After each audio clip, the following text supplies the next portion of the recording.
Hello বন্ধুরা, আবার চলে এলাম তোমাদের মাঝে আজকে একটি নতুন রেসিপি নিয়ে। রেসিপিটা হচ্ছে কুচো চিংড়ি দিয়ে কচুর লতি।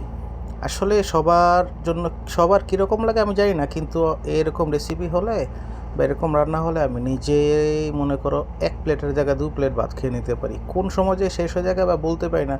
খিদা মিটে যায় কিন্তু তৃষ্ণা মিটে না, বা যে একটা আকাঙ্ক্ষা আছে সেটা মিটে না।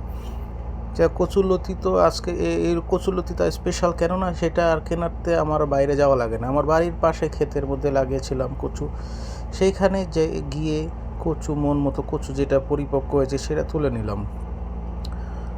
তুলে এরপর রান্না করতে চলে যাব। আসলে কথা কি যে কত তো গরুর মাংস, খাসির মাংস, বিরিয়ানি সবই তো খাই।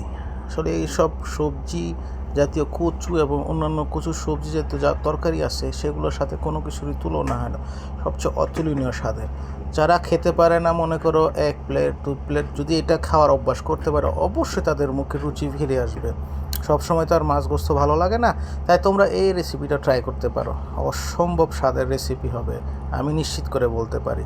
একবার যদি তোমাদের খাওয়াতে পারি যে এই রান্নাটা কীরকম হয়েছে, তাই তোমরা নিজেরাই বলতে পারবো অসম্ভব স্বাদের একটা তরকারি। এই রেসিপিটা তোমরা নিজেরাও বাড়িতে ট্রাই করতে পারো।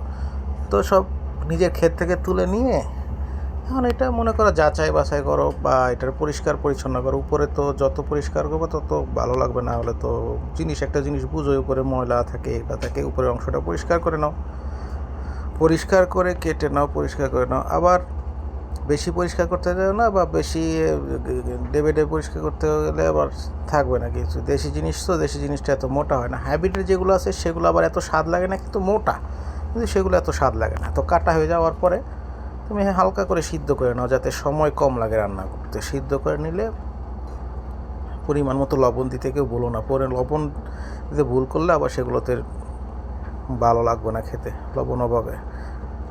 তো এরপরে যখন হয়ে যায় তখন সিদ্ধ হয়ে গেলে পানিটা ছেঁকে নিতে পারো। তারপরে আবার কী করবে, এখন প্রসেস শুরু করি। কড়াইয়ের মধ্যে তেল দিয়ে দিলাম, সয়াবিন তেল বা সরিষা তেল, যে যেটা খেতে পছন্দ করে। তারপর পরিমাণ মতো কুচো করে রাখা পেঁয়াজ দিয়ে দিলাম, এবং নিচে যেন না লাগে সেই জন্য হালকা লবণ ছিটিয়ে দিতে পারি। এরপর দিয়ে দেবো কুচো করে রাখা পেঁয়াজ এবং মরিচ, ঠিক আছে। এবং কুচো চিংড়ি যেহেতু আগেই বলেছি, সেই ফাঁকে কুচো চিংড়িও দিয়ে দেবো। তোমরা দেখতে বুঝতে পারবো না কুচো চিংড়ি কখন দিয়ে দেবো, এই যে এখনই দিয়ে দেবো কুচো চিংড়িগুলো। ছোটো ছোটো চিংড়িকে অ্যাকচুয়ালি কুচো চিংড়ি বলে আমাদের এখানে। তোমাদের এখানে কী বলে না, একটা হচ্ছে বড় চিংড়ি, গলদা চিংড়ি, এই চিংড়ি সেই চিংড়ি, কত রকমের চিংড়ি আছে, বাগদা চিংড়ি। আর এটা হচ্ছে ছোট্ট চিংড়ি, নদীর ফ্রেশ চিংড়িগুলো, এগুলো স্বাদই অন্যরকম, ঠিক আছে। এইগুলোর স্বাদের কাছে ওই যে চাষ করা এগুলো পছন্দ হয় না। এরপরে তোমার আদা এবং রসুন যে বাটা যেগুলো আছে সেগুলো দিয়ে দিলাম। হলুদ বাটার সাথে দিয়ে দাও পরিমাণ মতো, বেশি দিও না, যাতে তিতা লাগবে। তারপরে আবার দিতে পারো রঙের জন্য শুকনো মরিচের গুঁড়ো দিতে পারো, আবার কেউ দিতে পারো, কেউ নাও দিতে পারো। তারপরে কিন্তু লবণ দিতে কিন্তু কেউ বলবো না, স্বাদ মতো লবণ, কারণ যদি লবণ না দাও তাহলে তো ভালোই লাগবে না। হ্যাঁ, এই যে আবার দেখছো, আমার তো একটু রঙটা না হলে ভালো লাগে না। যদি রঙটা সেরকম না হয় বা দেখতে যদি ভালো না লাগে তাহলে খেতেও ভালো লাগে না। আপনাদের কীরকম হয় জানি না। হ্যাঁ, এখন পরিমাণ মতো লবণ দেন। আমি আবার একটু লবণ কম খাই, লবণ এত বেশি খাই না। তখন ওই সিদ্ধর সময় যে হালকা হালকা লবণ দেওয়া হয়েছে, এখন একটু লবণ দিলাম। লবণ দেওয়ার পরে কষানোর জন্য পানি দিয়ে দিলাম হালকা করে। বেশি পানি দেওয়ার দরকার নেই, হালকা পানি দিতে হবে, কারণ এই রান্নায় এই পানিতে একবারে যেন লতিটা রান্না হয়ে যায়। তারপর ঢেকে হালকা গরম করে নাও।